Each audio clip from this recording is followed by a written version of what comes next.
Now that we have the entire genome mapped, we know that some people have SNPs in there, which makes them much less able to detoxify. And when you're in that category, as I am, then you have the potential for the mercury to sneak up on you. There's no real barrier to mercury. It passes the placental barrier. It passes the blood-brain barrier. It has no barrier whatsoever. Mercury is a very insidious mineral. Welcome to the Gene Food Podcast. I'm your host, John O'Connor. Hey everyone, before we get into today's episode, I want to remind you that we have our genetic test kits available for purchase on our website. We just launched those last week. We give you access to over 120 genetic markers linked to nutrition like ApoE4, histamine clearance, carbohydrate scoring. We even have a cannabis, wheat, alcohol, and caffeine metabolism portion of the test. So a lot of information in those tests. If you don't have 23andMe and you're looking for a genetics angle for your nutrition in the new year, check out our test kits. We're proud of the product and we think that you will find value in them.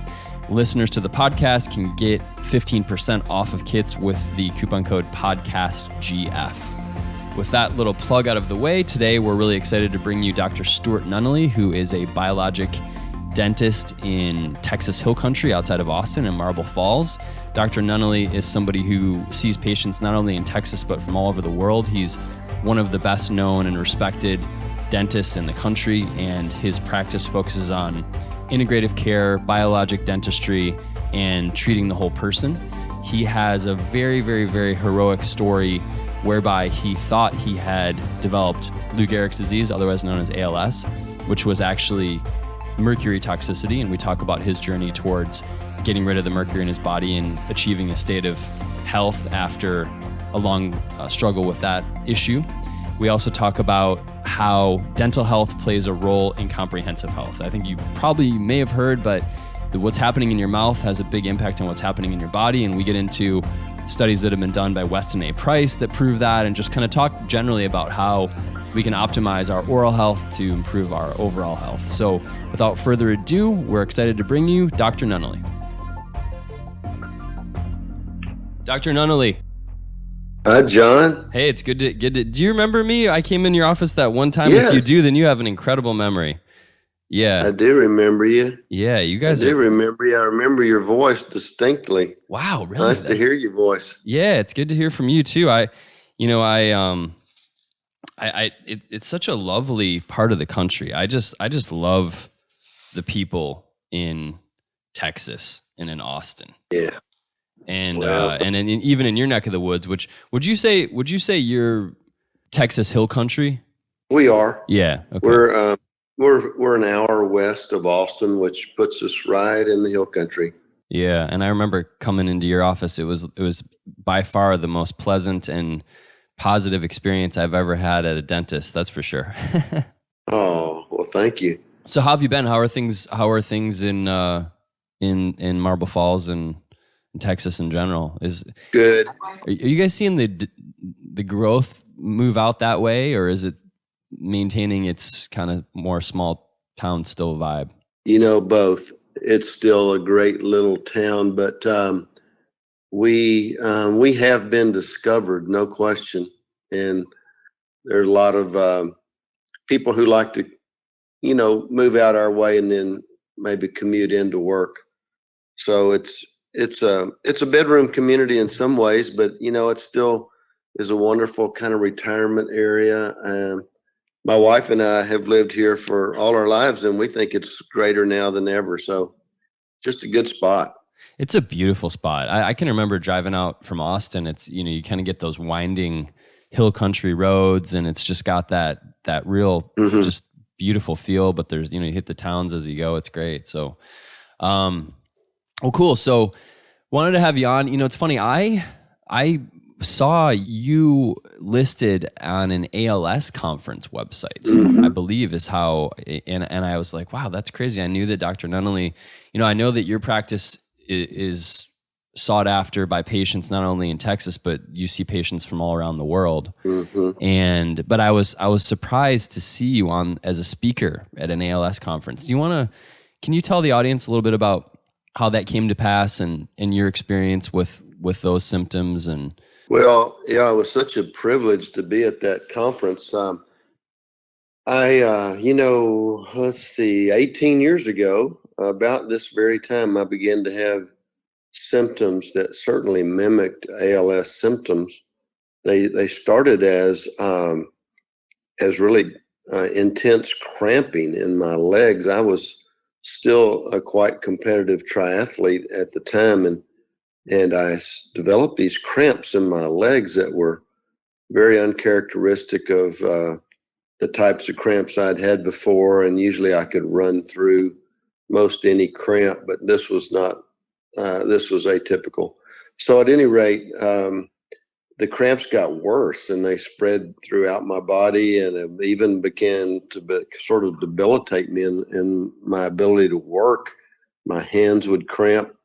So, and then my legs in particular began to fasciculate. Fasciculating muscle is one that you can see twitch. And all of us have fasciculating muscles from time to time, usually around our eyes. We'll have little twitching muscles occasionally. But this was also very uncharacteristic. All the muscles in my body, from the bottom of my feet to the top of my head, were fasciculating like a Christmas tree. wow. And such a bizarre thing, and so fatiguing when your muscles are twitching like that constantly. And so I began to see a neurologist, and one thing led to another, actually weeks and weeks of testing. And finally I was referred to the Lou Gehrig Center in Houston. And I think all of us, especially me, thinking I had ALS, which made matters worse. I didn't have ALS. I had a mercury toxicity issue. But as a result of that whole experience, actually, I went to Montreal for treatment, and thinking at the time I had ALS. And it turned out that my mercury levels were about they're by far the highest I've ever seen since. And that's one of the hallmark symptoms of heavy metal toxicity, especially mercury toxicity, is twitching muscles and cramping muscles. And it looked very much like ALS, but fortunately it was not. But as a result of that, over the last 18 to 20 years, I've seen many most of the patients I see either have an autoimmune disease, some kind of degenerative disease, or cancer. And so we do a whole lot of therapies that you wouldn't normally expect in a dental office, because we see all of these unique folks who oftentimes have very bizarre symptoms. Nobody can quite put their finger on it. And sometimes finally their physician or their naturopath or some healthcare provider will say, well, maybe this is related to your teeth. And so that's what happened. And that's why I was speaking at that ALS conference, because I see a lot of ALS patients, and of course other patients with other autoimmune diseases. And dentistry certainly impacts our immune system. So whenever you have ALS or any other degenerative disease, you want your immune system to be functioning in tip-top shape. So a lot of times I'm kind of the last man on the totem pole, for patients to see, and we do everything we can to detoxify them from an oral standpoint, which helps systemically. Yeah, there's a lot to get into there. That I want to touch on a lot of these immune system issues here in a minute, but back to your story. So what's going through your mind? So for a period of time there, you've resolved yourself to the idea that you have ALS, which for people that aren't familiar is Lou Gehrig's disease. Yeah. That's a neurodegenerative autoimmune condition, correct? Correct, it is. How did you deal with that in the time that you had sort of convinced yourself, or where it looked like this was the issue you were dealing with? What were those days and weeks like for you? Oh, those were sad times. My children were still in school, still living at home. And I honestly, I can remember times when my wife and I cried ourselves to sleep. Yeah. We would I married my high school sweetheart, and we've had this incredible marriage. It's hard to believe we still live in the town we grew up in and in the home that Rebecca grew up in. So Wow. we're like a little, we're kind of clannish, and we love this little community we live in, and of course both of us have been very active in the community, and it was just a terribly sad time, and I learned so much through that, though, John. It's turned out to be one of the biggest blessings in my life, honestly. I learned so much. One was, if you believe you have a disease, it's just about as bad as if you do have it. Right. You can bring the symptoms on, and you can make it worse by the mind is so powerful. It's amazing how powerful it is, and words are so powerful. As you know, when a physician comes in, especially one who you respect, and says, you have this or that, Mm-hmm. boy, howdy, those words are powerful, and you can hang on to them, and before you know it, you're in the throes of a disease that you maybe don't really have. Yeah. And so that was a powerful lesson for me. I learned that, and I'm able to share that with my patients oftentimes, because when we get in these degenerative disease states, it's very hard for people to see themselves getting well again. And I love to share with them my story and how, when I finally got it through my head, you know what, I believe I can get well. It was a huge turning point in my journey back to health. So that's what happened. The days when I were in the throes of believing that I had ALS were often very sad days. But I will have to say, my wife and good friends here came along beside me, and that was huge. That's another interesting thing to getting well. When I see patients who are out there trying to do it on their own, that's a difficult place to be.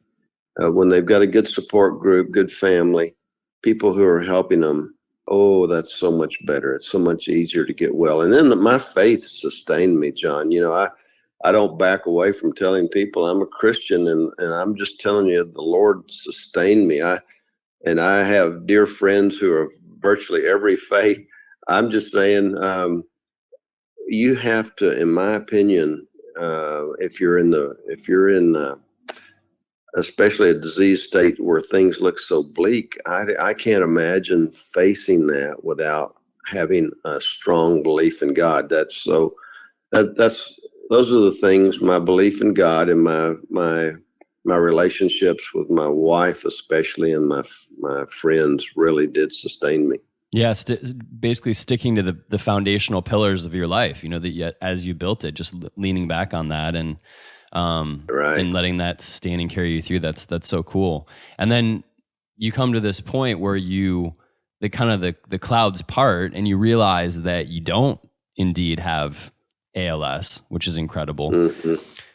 Was that a diagnostic tool?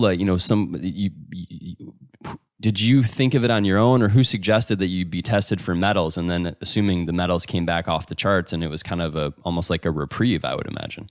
Well, the metals did come back. We did, of course, blood, hair, and urine tests. I had several different alternative practitioners do that. There weren't, to tell you the truth, 18 years ago, it was not that easy to find someone who really practiced integratively. I found a wonderful MD in West Texas who was practicing integratively, and he ran the test for me and suggested it. I'm glad he did, because he sent that data to the largest testing laboratory in the U.S. and they called to say, who is this guy? How on earth could he have this much mercury in him? Wow. Which lab is that, Dr. Nunnally? It was Doctor's Data in Okay. Chicago. Okay. Which I think is probably the largest lab for testing metals in the world. Okay. And interestingly enough, I hadn't put a mercury filling in 20 years when I got sick, but I had, I did the first 2 years after I graduated from dental school. I knew better, but I did it. And then the thing about it is I took no precautions for all those years when I was removing mercury fillings for myself. Mm-hmm. So I and my staff were sitting in this little mercury vapor fog. Oh, that's okay. Yeah, I'd just been sitting there breathing those vapors for all those years, and finally it overwhelmed me, caught up with me. I gotcha. And dentists have a terrible track record in terms of neurological issues. We rank number one in just about every category in terms of neurological poor health, and so that's what happened. Interesting. And so this was an issue where it's time to now get this metal out of your system. And what did your healing journey look like? I know as I've read some of the materials on your website and prepared for the show, it sounds like you made sweating a priority, different types of nutraceuticals. When did you start to realize that you were recovering and you were seeing your body, and how did you do it? Well, to tell you the truth, I kind of moped around for a while. I was delighted. I was delighted to not have ALS, but I had been running pretty hard in every aspect of my life. I'd been running a dental practice, and I had lots of things going on here in my community and kids and lots of obligations. So here it was, things came to a halt. I mean, I didn't even set foot back in my office for 6 weeks after I'd been to Montreal and after I'd been to Houston, the ALS Center, to finally get this mercury toxicity diagnosis. And I just felt, even though I was very relieved to not have ALS, it still looked like, man, how am I going to get out of this thing when especially my left side was not working very well and had very little stamina. Mm-hmm. But things started to get better. I bought an infrared sauna. Okay. And put that in my garage, got it big enough for my wife and me to get in there at the same time so we could at least talk. And I started getting in there every day. And finally, after probably, I think it was probably over a month getting in every day, I finally broke a sweat. I had lost my ability to sweat. Really? Mm-hmm. Even when exercising? Yes. And it's very interesting when heavy metal toxicity sometimes will inhibit your ability to sweat. Huh. And it interferes with the enzymes in such a way that you just lose your ability.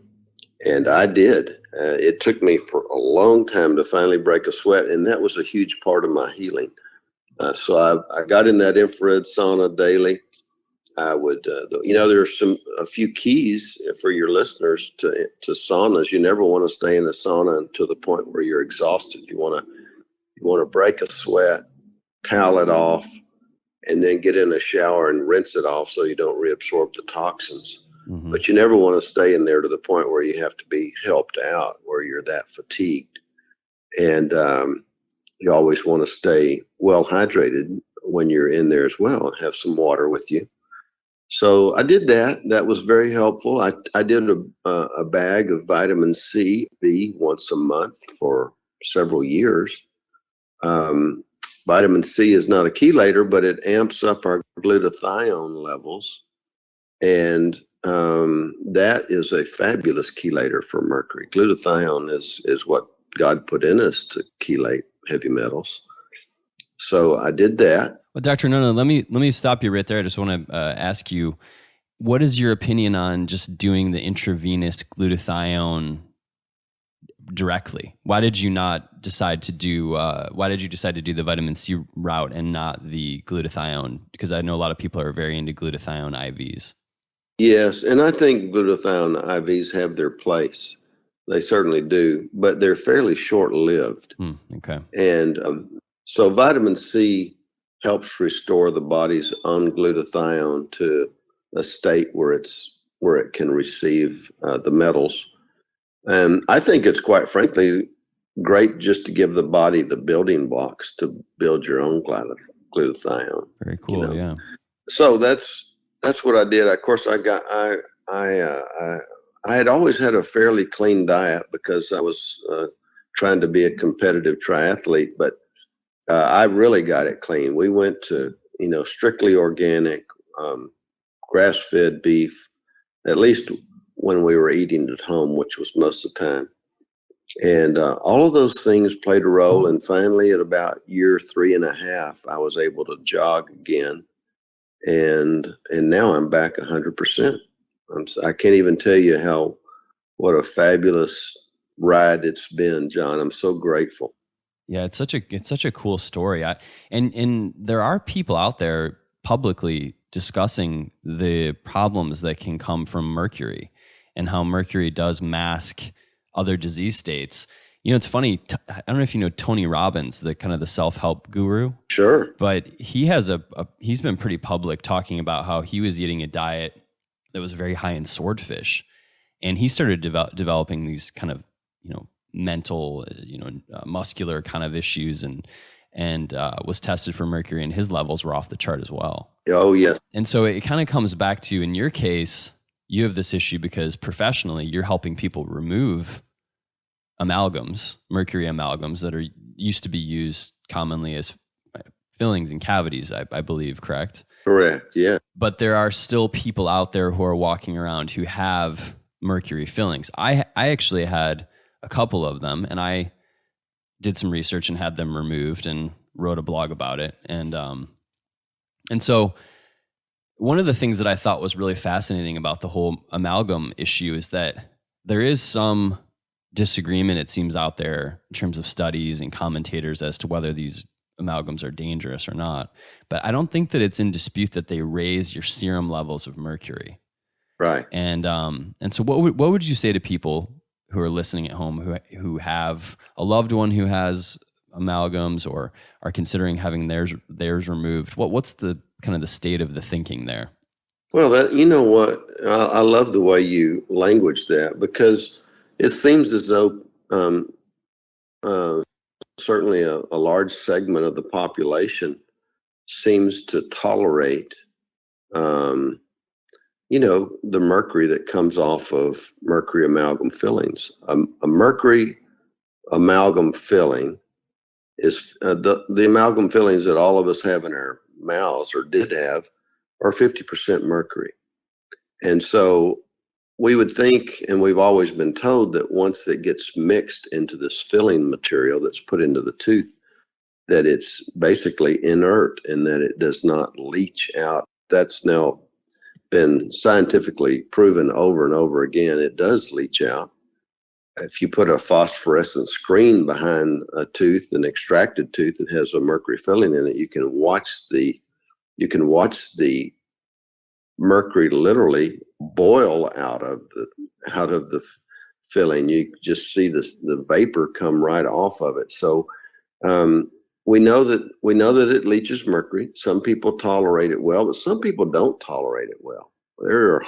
Now that we have the entire genome mapped, we know that some people have SNPs in there or little deficiencies in their genome, which makes them much less susceptible or much less able to detoxify. And when you're in that category, as I am, then you have the potential for the mercury to sneak up on you, and then there's no real barrier to mercury. It passes the placental barrier, it passes the blood-brain barrier. It has no barrier whatsoever. Mercury is a very insidious mineral. And so, what I would tell your listeners is that, maybe you've tolerated it well, or maybe you think you've tolerated it well. I can tell you this: it's a challenge to your immune system, whether you're, tolerating it overtly or not. But I wouldn't have a mercury filling within 100 miles of me. I'm not gonna. Who on earth would want to stick a mercury filling in them? And it's interesting. There's still probably 40% of dentists in this country that are still using the material. Yeah. And And so that's to me, that's terribly disheartening. I would encourage your listeners to go to the IAOMT.org website, IAOMT.org. That stands for International Academy of Oral Medicine and Toxicology. That's a fabulous research-based group of dentists, physicians, nutritionists, biochemists, and that group has adopted a protocol for how a dentist should very safely remove mercury fillings. I'd find one of those dentists on that website, and that's where I'd go get my mercury fillings removed.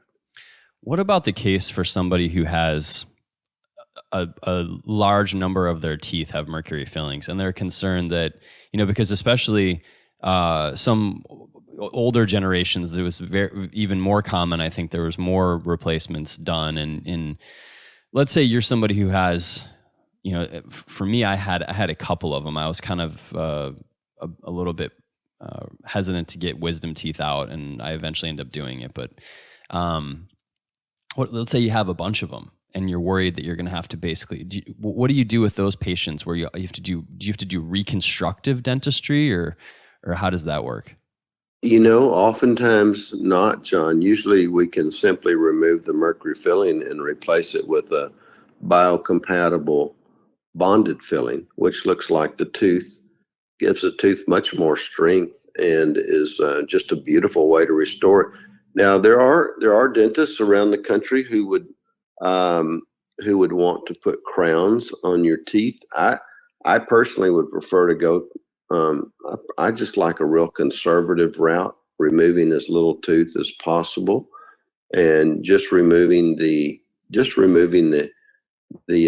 metal and replacing that with a bonded filling. So it's interesting how much that differs from dentist to dentist, John. You'd think we all had the same uniform treatment plan, but it's not that way. Some dentists are a bit more aggressive and can justify that. I like being very, very, very conservative in terms of replacing the material. I think the best rule of thumb is the least amount of dentistry, the better off you are most often. Mm-hmm. And that makes a lot of sense. And then when you actually go in to have these procedures done, the biologic dental offices and the offices that are up on these issues, they have a protocol for making sure that when the mercury filling is removed from the tooth, that's when the mercury exposure is going to be at its most acute, because you're essentially releasing it from its bound state, correct? So would you use some kind of a vacuum procedure, or what's the protocol look like there, just for somebody who's thinking, okay, I got these, what's it going to look like for them when they go in and sit down in the chair? Well, if the dentist has a respirator on, and the dental office staff have respirators on, you can at least know that the dentist has been trained and he recognizes the seriousness of removing these very safely. The patient should expect, at the very least, to have what's called a rubber dam. It's a mask that goes over the teeth, so that as the metal is removed, it doesn't go into the mouth. The mask contains it. And then a very high volume suction, we call it, it just looks like a big old elephant's snout, comes right up and basically rests right on the patient's chest. And it sucks any of the particulate. As the dentist drills this mercury containing mixture out of the tooth, there's a lot of particulate flying around in the room. So the higher the volume of suction you have in close proximity to that, the better off the patient, the dentist, and the staff all are in terms of their exposure. So those are the sorts of things that you would expect. I think what we're establishing here is, you said it earlier, people metabolize mercury differently based to a certain degree on genetics. And that's one of the things, being the Gene Food podcast, that we're interested in, are some of these genetic markers. It's a very early days for us to understand this, but we do know, superoxide dismutase, some of these other markers, SOD2, things like that. For people that don't metabolize mercury well, especially, what what kind of an immune system reaction are we talking about? Are there specific cytokines that you know of that are triggered by mercury? What does that look like in terms of the immune response? Yeah, well, most often the patients who don't metabolize it well, um, they're fatigued. Many times they do have neuromuscular issues. They have exacerbations of whatever other illnesses they have, like Lyme, and other illnesses are compromised by having an extra burden of heavy metals.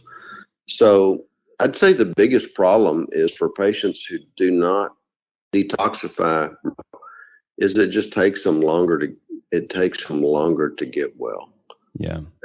They just struggle, and they just have to hang in there longer, and they have to have more support. They have to have those sorts of things like we talked about a while ago. They have to have the ability to sweat. They have to maybe do some adjunctive procedures like high dose vitamin C and or glutathione. Of course, you can even do glutathione in the liposphere now, do liposomal glutathione, and that can be a big help as well. Yeah, well, when I saw the research on this, the thing that I thought was really interesting was it seemed to me that there wasn't necessarily a smoking gun in the studies that have been done for mercury fillings and tying them to a specific condition. But what I thought was really interesting was, as I said earlier, there was no dispute that these amalgams raise your serum levels of mercury. Right. And then I saw an interesting study, which we can link to in the show notes, where it was people that had their amalgams removed had this very significant drop in subjective health complaints. Just overall, their health improved as a result of having had these amalgams removed, which I thought was interesting. Well, there are some long-term studies, in the Scandinavian countries where they've removed, they banned mercury amalgam fillings years ago. And so now you have an entire patient population without mercury fillings. They make for a pretty good study group because of they have much less certain neurological diseases and so forth. And then you also have a large group who had their mercury fillings removed. And when you study those groups retrospectively, you're exactly right.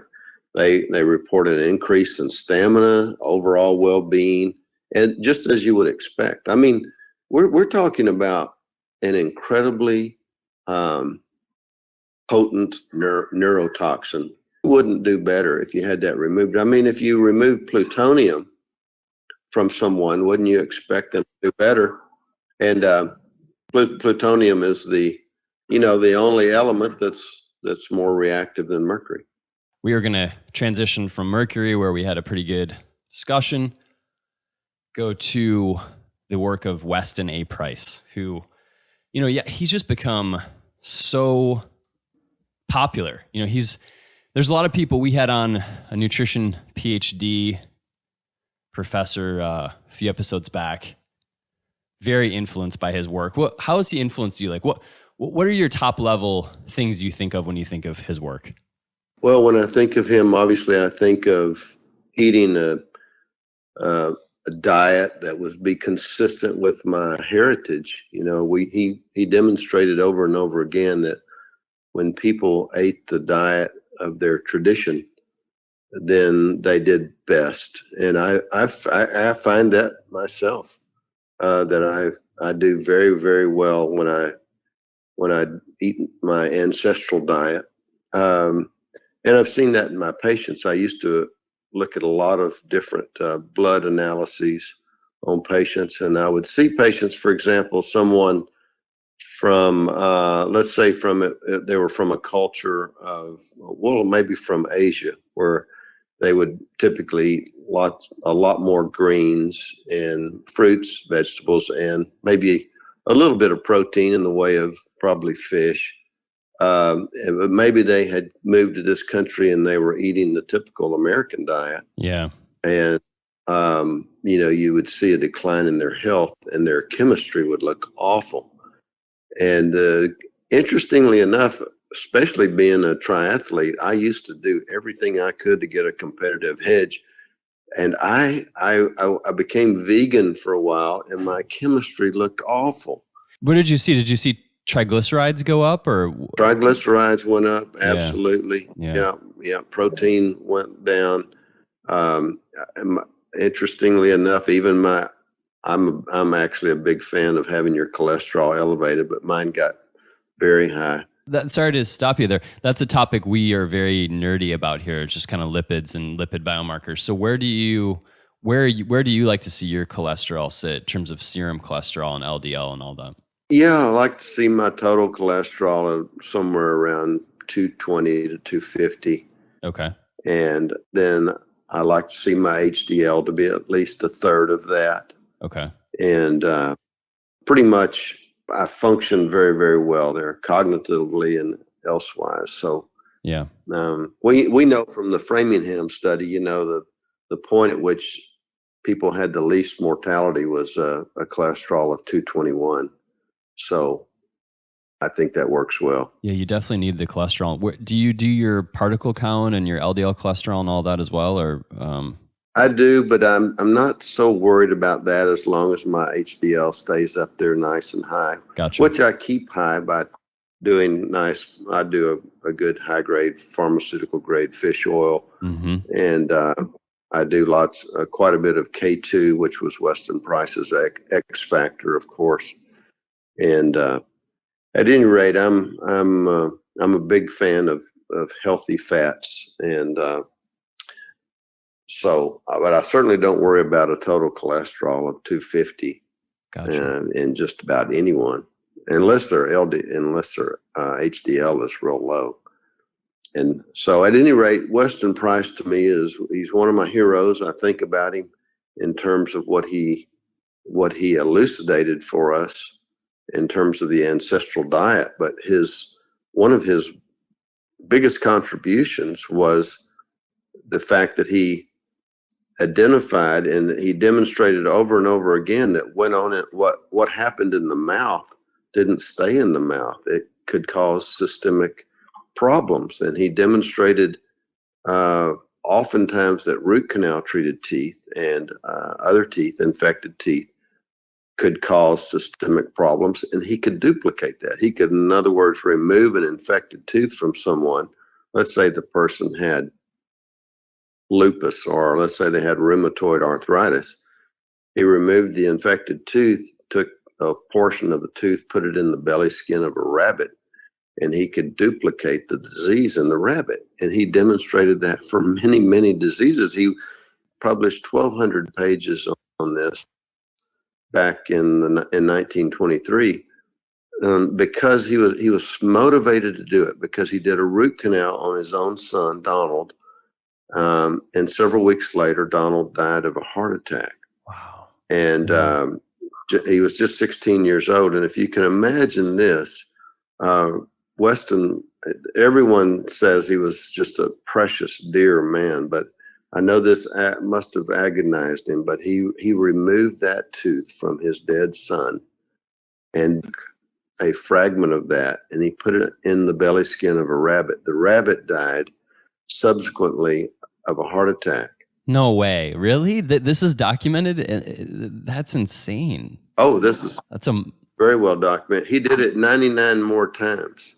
He did it to 100 rabbits. All 100 consecutively died of heart failure.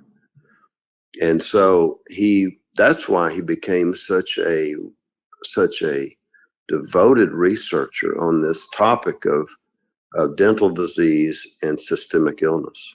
There's a couple things to unpack there for the audience, because this information is very valuable. The first we're talking about is this whole idea of epigenetic eating, basically, right? Like, and there's a lot of very good researchers. I don't know if you've brushed up against the work of Walter Longo at USC. Have you seen those Prolon fasting kits that have become popular? He's like the fasting mimicking guy.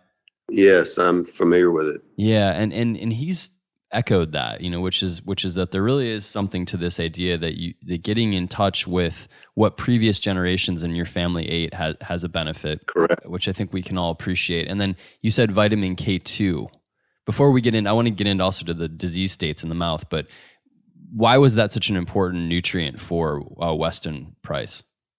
Weston knew there was some factor that was providing patients with this, with these strong physiques, beautiful skeletons, and also almost no heart disease.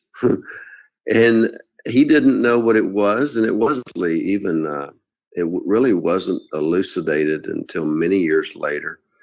But what he was realizing, all of these cultures, when the patient ate, or when the person ate their ancestral diet, they were getting ample supplies of K2, which is minoquinone.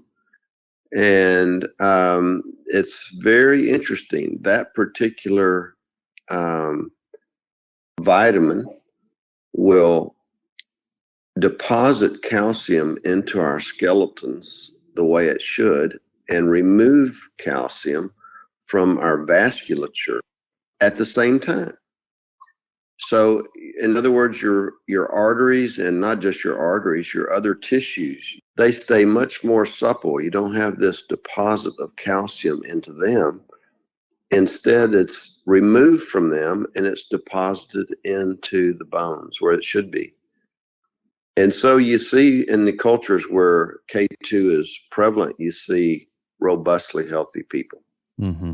You see good, strong skeletons. You see good, strong jawbones that accommodate all the teeth. The teeth are not crooked and squeezed into position. And Price demonstrated that within one generation of changing that diet, leaving the ancestral diet, you begin to see this much smaller frames, small skeletons, smaller jaws that don't accommodate the teeth. Yeah, I've read similar accounts in books like *Sapiens*. I don't know if you've read *Sapiens*, but this whole idea when we transitioned from, it does seem that there's something to this paleo notion that when we transitioned from hunter-gatherer populations millions of years ago to more agricultural, stable, grain-based eaters, there was a shrinking in brain size, and there was some degree of a smaller frame that developed in people, maybe a little bit more of a disease state. I've noticed in myself that when I've stopped eating gluten, for example, it improved my dental health. So we know that, as you've said with Weston Price, taking these different teeth and putting them in rabbits and doing these experiments, what, for the person at home that's thinking, wow, I really need to start taking my dental health more seriously, what can we all do to improve our dental health besides going to the dentist twice a year and flossing and brushing? I would certainly get my mercury amalgam fillings removed by someone who's going to do that in a very safe manner. I would, from a very easy things that you could do at home is, one, I would avoid fluoride if at all possible. I would make sure that my toothpaste didn't have fluoride in it. In fact, I might even make my own toothpaste just using a little baking soda, and here's what you could do to make your own toothpaste. You'd have a fabulous toothpaste. You could put a little hydrogen peroxide on your toothbrush. I'm just talking about 3%, just good old brown bottle, 85 cents a bottle hydrogen peroxide. Put a little of that on your brush, sprinkle some baking soda on it, just like my grandmother did, and brush your teeth with that. It's a fabulous way to clean your teeth. Right, so there's no fluoride there. And what else does it do? We don't want the fluoride because the fluoride has so many systemic implications, like competing with your iodine for your thyroid hormones, and we don't want that to happen. So I just want, baking soda is a great neutralizer. It neutralizes acid in the mouth, and hydrogen peroxide tends to bubble out the anaerobic bacteria that we have in our mouth. The anaerobic bacteria are typically the disease-causing bacteria, don't like oxygen. And good old hydrogen peroxide is H2O2, so you get a little liberation of oxygen when you put it in the mouth, and the bacteria are killed from that. So that's why it's such a good toothpaste. It's also a great way to do it, John, is to put an ounce of hydrogen peroxide in the water bath of a water pick. Huh. Put about 7 ounces of water, 1 ounce of hydrogen peroxide, and irrigate your gum tissue and teeth with that mixture. That is a terrific way to clean your teeth.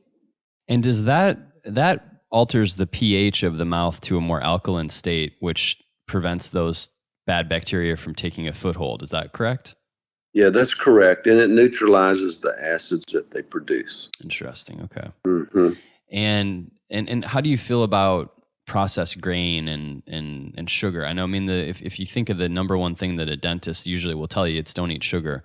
What other, aside from epigenetic eating, what other things do you see in your patients that are helpful in terms of food interventions? Yeah, well, certainly avoiding soda waters. That's 28 grams of sugar in any of the drinks, Coca-Cola, Dr Pepper. That's 8 ounces, 28 grams of sugar, and that's hard to even hold 28 grams of sugar in the palm of your hand. And of course, most people don't stop at 8 ounces. Most drinks, when you get them, are 16 ounces or 24 or 32. That's a tremendous amount of sugar. And it's not, of course, it's bad for your teeth, but the systemic problems are even greater.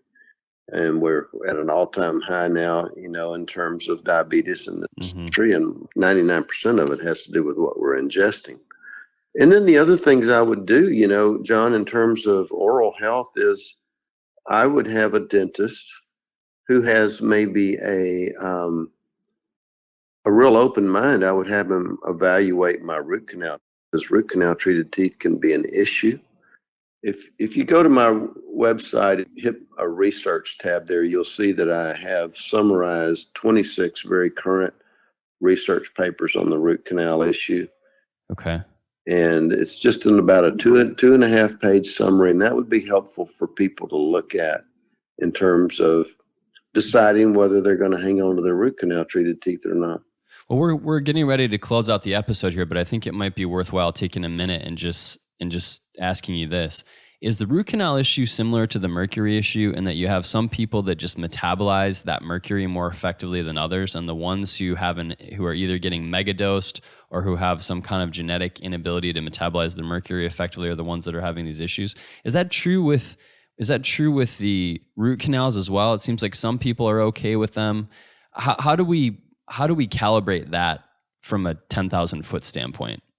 Oh man, that's the $24,000 question, because you're right. You're exactly right. Some people tolerate toxicities of all sorts better than others. You got down from you who are walking around outside with a mask on because they're not tolerating exhaust fumes. Yeah. Well, you and I both know that I have a dear friend who died recently. She smoked for 70 years of her 90-year life. Right. We are all so different. Mm-hmm. And so you're right. People do deserve to know. They deserve to know that if they have, by the way, this study was done in Manhattan in 2018. If you have a root canal and it has a obvious infection on it that you can see on what's called a cone beam exam, if you have that, you have a 530% increased incidence of cardiovascular issues. Wow. It's a lot. Mm-hmm. It's huge. Say it's something that should be investigated. And if someone has some kind of bizarre health issue and no one's identified it, and they have multiple root canal teeth, they should be examined by someone who can take a good look at that. Do you think there's any issue with bonding as well? The bonding in teeth, is that something that's similar to root canal, or is that a different category? It's in a totally different category. Mm-hmm. The bonding agents, for the most part, that are used in this country now, most are safe if they're bonded correctly. If the dentist is using a light that bonds that correctly, then you don't get the BPA released from the resin. So I know where the question coming from, and you're correct. BPA is a few. And fortunately, in dentistry, I think the resins have less and less BPA. And if they're handled correctly by the dentist, the patient has very little exposure. Cool. Yeah. Well, I think that's quite a good tour through the world of dentistry. Absolutely fascinating story that you have, Dr. Nunnally, and I really appreciate your time and your expertise. It's really a pleasure to chat with you and to hear your voice again. And thank you for coming on the show. John, what a treat to be with you this morning. Happy Thanksgiving to you. You as well. Have a great weekend. Okay, bye-bye.